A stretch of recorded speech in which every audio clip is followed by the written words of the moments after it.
Olá pessoal, tudo bem com vocês? Eu sou o professor Luciano Albuquerque e estaremos trabalhando durante todo esse ano, iniciação científica aqui nos oitavos anos A e B. Essa aula ela será compartilhada entre mim, professor Luciano Albuquerque, e a professora Luciana Zazá, que todos vocês já conhecem, que é uma pessoa maravilhosa. Bom, para começo de história, eu pergunto a vocês, o que é iniciação científica? Aonde se aplica a iniciação científica? Aonde observamos a iniciação científica? Pense um pouco. Certamente, alguém na sua casa faz um café, prepara um café. Um motorista dirige um veículo, um motorista de ônibus dirige aquele ônibus. Um piloto de avião decola com o avião. E eu pergunto, o que é que eles têm em comum? O que é que tem em comum entre uma dona de casa que faz um café, entre um motorista que dirige, que conduz o ônibus, e um aviador que pilota o seu avião? Já pensou nisso?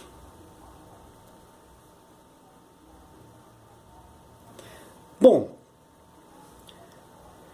observem que para preparar um café, a dona de casa ela vai colocar água na panela, colocar a panela no fogo, aquecer a água até uma determinada temperatura. Enquanto isso, ela já vai preparar um bule, ela vai colocar um filtro, seja ele de papel ou um coador, que não deixa de ser um filtro, colocar o café dentro do filtro, depois com a água fervente, adicionar a água, passando pelo filtro, aonde o café se encontra, até que ele se deposite todo no fundo do bule. Depois adiciona-se o açúcar ou o adoçante. Observe que existe uma metodologia para fazer um café, para preparar um café. Não é simplesmente, vou preparar um café. Não, existe um procedimento correto.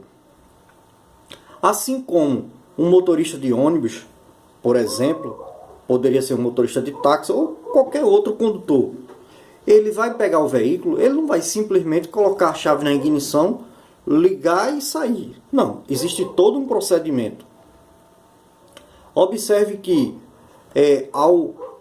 o motorista ele vai entrar no veículo, sentar no banco do condutor, afivelar o cinto de segurança, verificar se a marcha está engrenada ou no famoso ponto morto, coloca a chave na ignição, gira a chave e espera um tempo para que o motor pegue, né?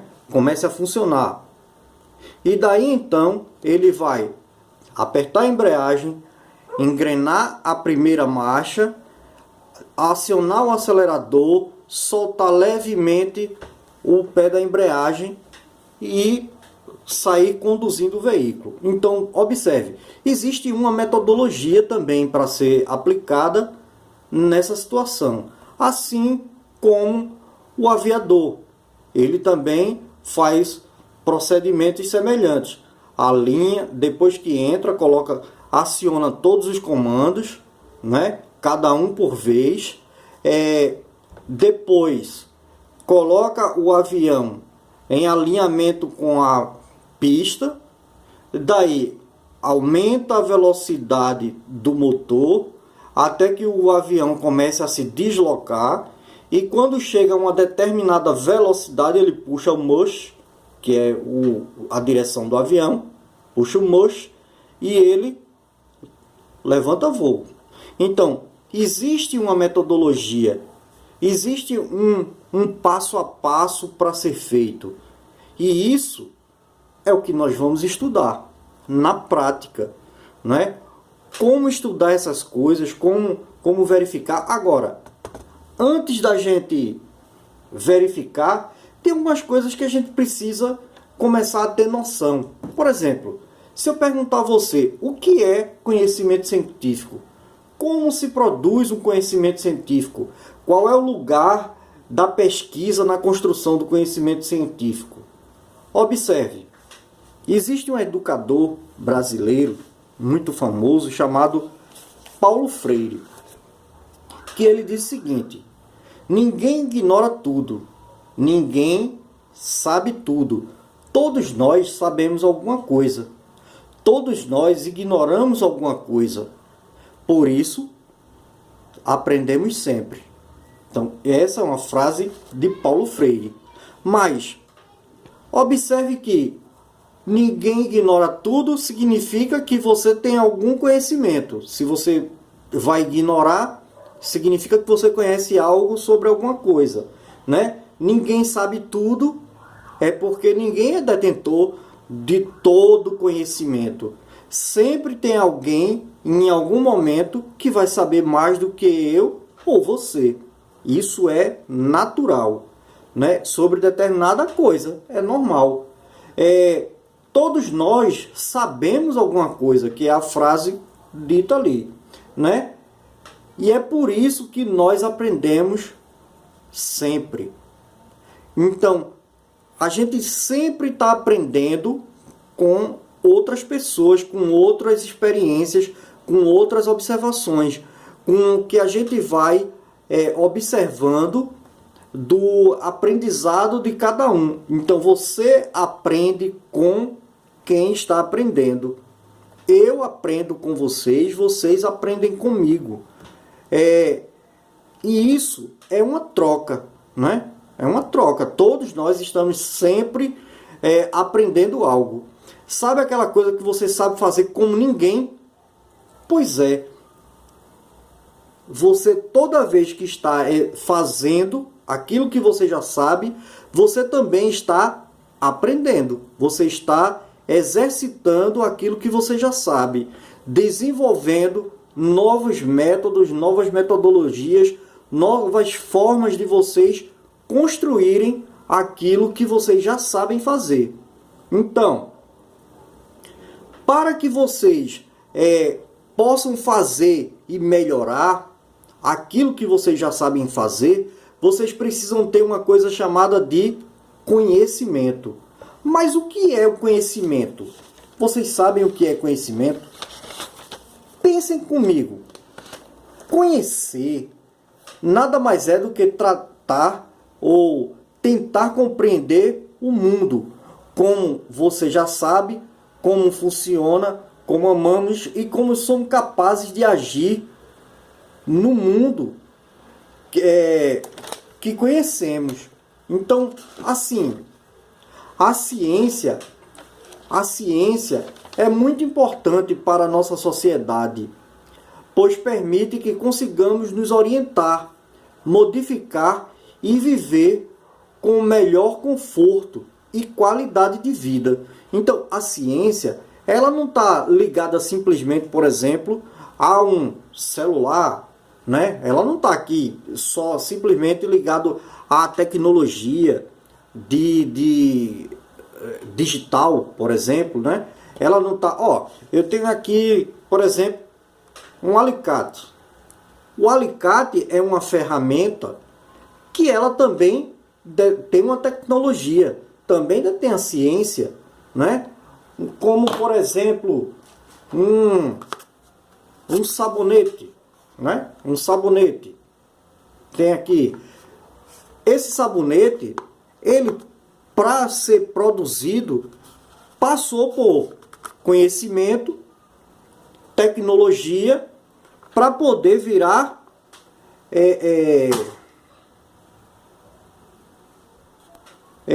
um produto final, passando por todas as metodologias. Porque não é simplesmente botar todos os ingredientes ali de uma vez, bater, preparar a massa e fazer o perfume, não, o sabonete. Ele precisa ter um passo a passo. É feito fazer um bolo. Também precisa do passo a passo, uma metodologia. Aquece forno, né? Coloca os ingredientes, bate determinados ingredientes ali durante determinado tempo, dissolve a margarina, a manteiga, dissolve, batendo com os ovos, né? Claro que eu estou dando uns exemplos aqui para que a gente possa ir se situando no dia a dia, tá? Então, assim, qual é a principal função da ciência, né? Então, a principal função da ciência é o aperfeiçoamento do conhecimento em todas as áreas para tratar a existência humana e dar um maior significado, né? Mas afinal, o que é ciência? Vocês estudaram ciências desde lá do 5º ano. Mas eu pergunto, faça um desafio. Pause esse vídeo e escreva aí. Escreva para você o que é ciência. Depois você manda aqui né, pelo WhatsApp. Vai mandando aí dizendo, ó, ciência é isso, ciência é aquilo. Tá bom? Eu quero ver o que é que vocês vão dizer. Dê uma pausa, escreva em poucas linhas. Escreva para você o que é ciência. Então, ciência nada mais é do que, assim, existem várias definições para a ciência, mas eu trouxe aqui uma que é bem compacta e que pode abranger, aliás, pode não, abrange uma gama de conhecimento gigante, né? Então, um corpo de conhecimento, quando eu falo corpo é todo conhecimento, tá? Um corpo de conhecimentos sistematizados, adquiridos via observação, de identificação, pesquisa e explicação de determinadas categorias de fatos e fenômenos, fórmulas metódicas e racionalmente. Então, metódica, porque existe um método, e racional, porque ela é pensada. Então, ó, um corpo, tá? Um corpo de conhecimento é um grupo de conhecimentos sistematizados. Ele não vem aleatório, ele vem sistematizado de uma forma significativa, tá? Adquiridos via observação. Então, quando a gente observa, a gente também está fazendo ciência. A gente faz uma observação e vai organizando sistematicamente, tá? Via pesquisa e explicação. Você está pesquisando ou você está pesquisando? Aliás, pesquisando ou você está explicando?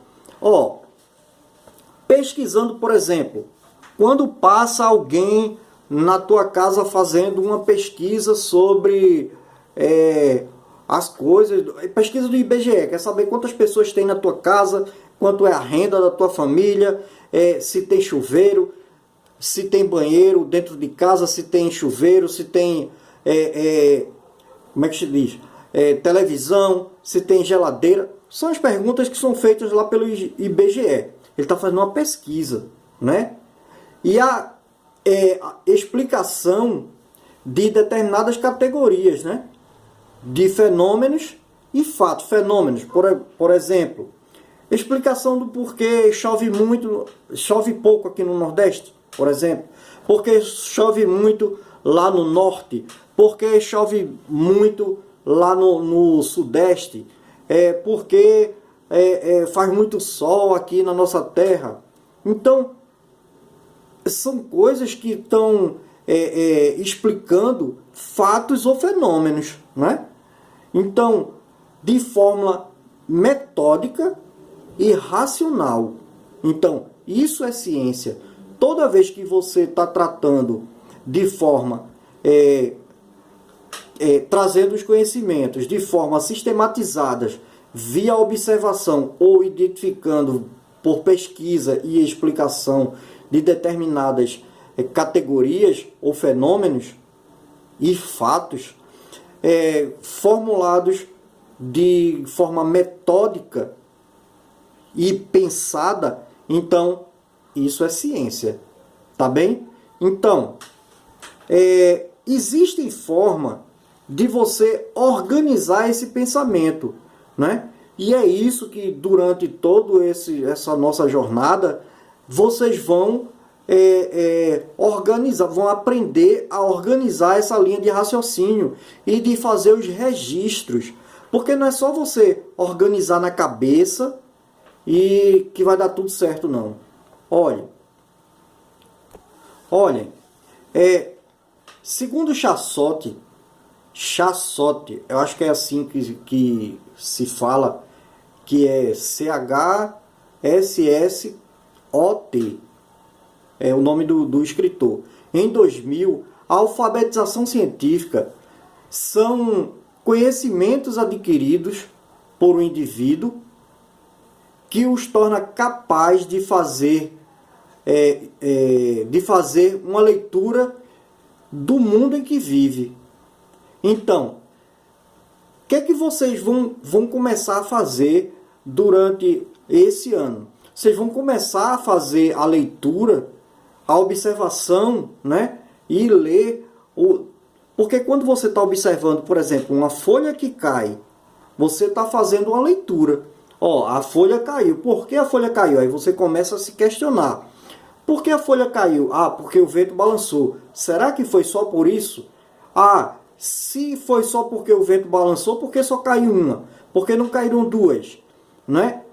Mas aquela que caiu está um pouco amarelada. As que não caíram estão verdes. Tudo são observações que vocês estão fazendo. E aí, essa observação, elas começam a ser registradas, né? Começam a ser medidas. E isso é um papel da metodologia, né? Ou da iniciação científica. É como você vai criar um método de escrever aquilo que você observa. Não é simplesmente hoje caiu uma folha porque o vento caiu. Não.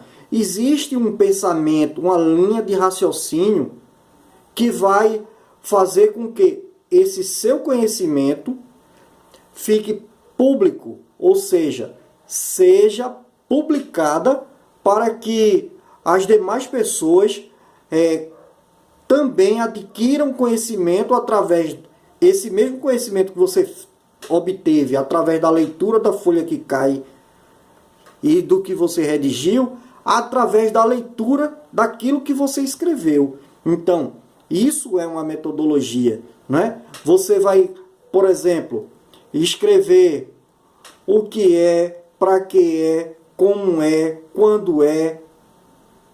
E para essas perguntas aí, elas são respondidas, né, depois de toda a observação que você faz, né, sobre, por exemplo, a folha que caiu. Então, observe, eu disse que a folha caiu. A folha caiu aonde? De onde? Né? Então, são perguntas. De onde a folha caiu? Caiu da galha da árvore. Aí, a árvore é muito grande. Da galha menor, da galha maior. Qual o estado da folha? Estava verde, a coloração amarelada. O vento soprou, caiu somente folha amarela. Por que as verdes não caíram? Então, são questionamentos que são feitos para que você possa começar a dar fundamentação à sua linha de raciocínio, tá? Então, esse ano inteiro, a gente vai ver vários tipos de experimentos e vai começar a registrar todos esses experimentos que a gente vai observando. Não é só, eu vou ver um experimento que o professor produziu. Para eu demonstrar um experimento é uma coisa muito simples. Por exemplo, eu tenho aqui em minha mão uma bolinha de papel. Uma bolinha de papel, uma página amassada, tá? Eu tenho uma página amassada. Tá aqui na minha mão. Se eu soltar essa bolinha, o que é que vai acontecer? Coisa muito difícil. Ela vai subir? São hipóteses. Então, são linhas de raciocínio que eu estou criando. Ela vai subir? ela vai para o lado direito, lado esquerdo, ela vai cair, ela vai ficar flutuando. Então, são perguntas que a gente deve fazer. Ah, professor, se o senhor soltar, a bolinha vai cair. Tá, por que vai cair? O que é que garante que essa bolinha vai cair? Então, observe. Tudo isso que eu estou fazendo aqui são questionamentos, são coisas que eu estou botando a tua mente para pensar. Eu estou botando a tua mente para começar a pipocar aí, ó. Pá, pá, pá, pá, pá, pá. Então, quando você começa a pensar questionando, né? Claro que você não vai questionar de qualquer forma. Até para questionar, você tem que utilizar uma coisa chamada de raciocínio crítico. Não é criticar por birra. Não. É a crítica construtiva. É a crítica do por que isso acontece. Poderia ser de uma outra forma, poderia ser de tal forma, você pode indicar também. Você pode perguntar se vagamente, ou pode também fazer uma indicação, né? Por exemplo,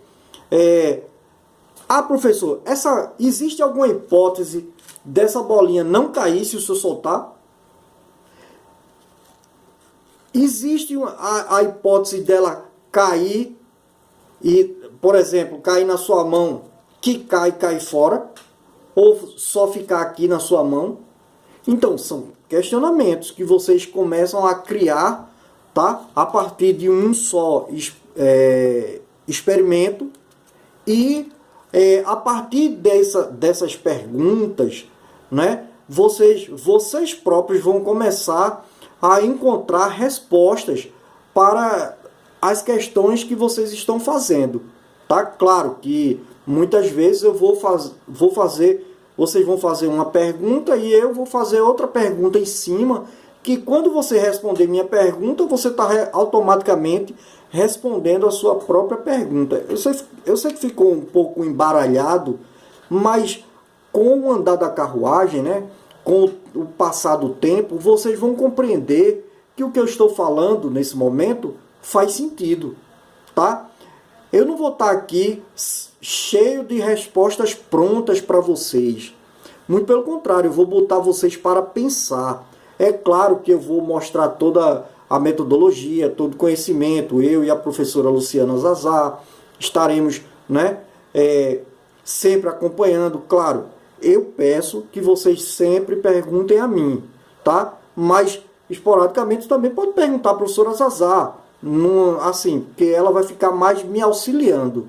Foi um trato que a gente fez e ela vai ficar mais me auxiliando no que for necessário, tá? Então, conhecer, né, é uma coisa importante para que vocês comecem a desenvolver as coisas de forma programática, de forma metódica. Observem que nessa disciplina eu estou instigando vocês a sempre fazerem perguntas, né? O filósofo Sócrates, que é considerado o pai da filosofia e da ética ocidental, ele ensinava que um homem sábio pergunta, enquanto o homem ignorante responde, deixando bem claro aos jovens da sua época o quão belo era a arte de perguntar. Sócrates também, quanto filósofo, fez várias perguntas que lhe tornaram modelos para muitos homens e que são até hoje difíceis de ser respondidas, né? Por exemplo, quem é o homem? Por que existo? O que é belo? O que é justo? E ele nunca contava com suas respostas. Então, infelizmente, atualmente as pessoas não gostam de quem faz perguntas. Na verdade, as pessoas gostam mesmo de respostas prontas, né? Então, assim, será que você está pronto para aprontar as respostas?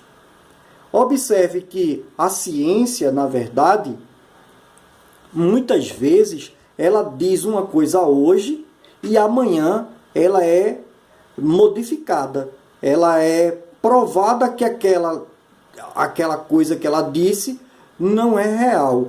Mas ela só pode ser mudada se tiver um modelo que supere aquele modelo trazido anteriormente. Por exemplo, você observa que, né, ele era considerado, na época, a menor partícula, né, observável, o átomo. Só que depois a tecnologia se desenvolveu e nós observamos que dentro do átomo existem mais 3 coisas que são menores do que o átomo. Então, a palavra átomo quer dizer menor partícula. Só que existem mais 3. O átomo ele é composto de próton, elétron e nêutron. Então, observe. Próton, elétron e nêutron estão dentro de um átomo. Cada átomo possui um próton, um elétron e um nêutron. Aí observe. Depois, a tecnologia se modernizou e foi possível observar que dentro de cada elemento, do próton, do elétron e do nêutron, ainda existem outros elementos que eu não vou nem citar para não embananar vocês. Mas existem mais coisas que são menores que os prótons, menores que o elétron e menores que os átomos. Né? Obviamente menor que o átomo. Né? Então, observe. Nem tudo que a ciência prova hoje terá sua validade amanhã. Vai depender da tecnologia avançar e desmistificar aquela ideia. É assim mesmo que se estuda a ciência, tá? Você sempre vai trabalhar provando que determinada coisa está errado ou não. Ou você até tenta provar que está errado, mas você não consegue desenvolver uma metodologia que seja capaz de superar aquela outra. Então, você vai, no final de um determinado estudo, vai dizer que concorda ou se discorda daquela linha de raciocínio. E é assim que se faz ciência. Só que, para você fazer ciência, você precisa manter-se sempre no foco da sua metodologia, da sua organização. Existe um método, como eu já disse, né, que é o que vai ser aprendido durante todo esse ano. Tá ok? Então, você vai trabalhar, desenvolver, como eu já disse, vou trazer alguns experimentos dentro das nossas aulas, tá? Muitas vezes eu poderei produzir alguns vídeos ou simplesmente pegar na internet, compartilhar com vocês e botar vocês para observar aqueles vídeos que estão ali sendo produzido, que está sendo reproduzido, e peço já que vocês façam algum tipo de observação. E depois eu vou mostrando a metodologia como deve ser aplicada, tá bem? Então assim, fiquem tranquilos que nosso ano letivo vai ser show. Eu sei que vocês são pessoas altamente aplicadas, né? Vocês já estão sabendo como é que vai ser o sistema de avaliação esse ano, né? A coordenadora Andréa já passou bastante para vocês, né? Que vai ter atividade, que vão ser entregues lá na escola. O professor vai passar algumas atividades e vocês vão começar a fazer a observação, né? Vão começar a fazer em casa, mas vai ter aquelas atividades que vou enviar para vocês e vocês vão ter que responder. Tá ok? Então, pessoal, qualquer dúvida, vocês podem entrar em contato comigo pelo Zap, tá? Eu vou estar sempre acompanhando vocês. Respeitem aqueles horários que são passados pela coordenação, né? E dentro desses horários, eu estarei aqui prontinhos para atender todos vocês, tá ok? Nesse momento, eu me despeço de vocês. Eu sei que o tempo está curto, né? Mas a professora Zazá, ela vai estar conversando aí com vocês durante esse tempo, tá ok? Tirando todas as dúvidas, fazendo os acompanhamentos. Lu, desde já eu fico grato aí pela compreensão, tá? E na próxima aula estamos juntos, tá ok? Um abraço, pessoal. Não esqueçam, use máscaras, lave sempre as mãos, tá? E evitem ao máximo estar na rua. Sair para a rua só e somente só quando for estritamente necessário. Tá ok? Então, um abraço. Vamos cuidar do vovô, da vovó, da mamãe, do papai. Vamos evitar de estar para lá e para cá, podendo proliferar esse vírus que está, infelizmente, acabando com a nossa humanidade, né? Porque já são mais de 250 mil pessoas mortas, mais de 250 mil famílias que perderam seus entes queridos. Pessoal, é muito grave. Então, vamos usar máscara, lavar as mãos e manter sempre a higienização do nosso corpo em ordem. Tá ok? Tchau, pessoal!